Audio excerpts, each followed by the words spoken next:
এদেশ বাংলাদেশ, এই জেলা আবার কুমিল্লা নোয়াখালীর অন্তর্ভুক্ত জেলা, যেখানে সঠিক দিন ধর্ম পাওয়া অতীব জটিল।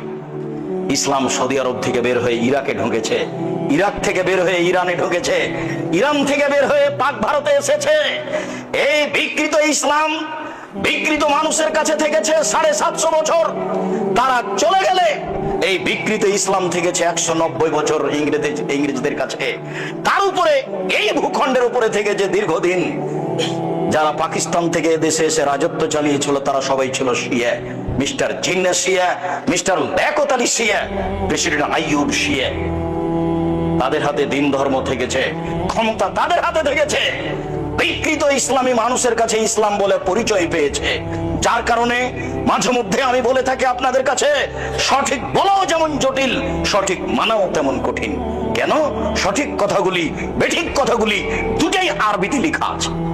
আরবি বুঝে জাতির সামনে বলাও জটিল, কেননা যখন আপনি সঠিক বুঝেছেন তখন জাতি তো ধর্ম মনে করছে আর একটা।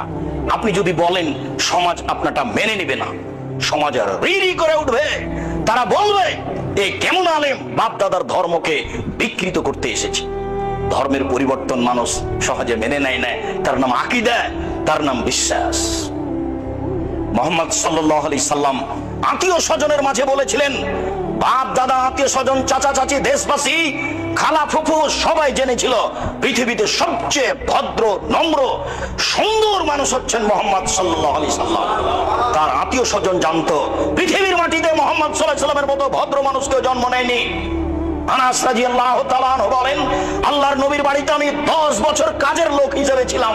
10 বছরের মধ্যে তিনি বলেননি লেমা কুতা লেমা ফাওতা, এটা করলে কেন, এটা বললে কেন। এত বড় ভদ্র মানুষ আমি জীবনে কোনোদিন দেখিনি।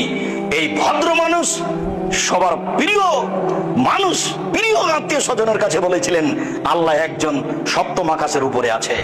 জাতির জনগণের আত্মীয় স্বজনের আল্লাহ ছিল 360 জন। আল্লাহ যদি ছেড়ে দিতে বলেন তাহলে মানুষ মেনে নেয় কি করে? তাই তো মানুষ বলেছিল এ কি যেমন তেমন আশ্চর্য, এ কি যেমন তেমন পথ, আল্লাহুস সামাদ। আরে অন্তত কেউ তো 3 জন মাবুদ মানে, এ বলছে 3 জনও নয়, মাত্র একজন সপ্তম আকাশের উপরে থাকে। কেমনে মানা যায়?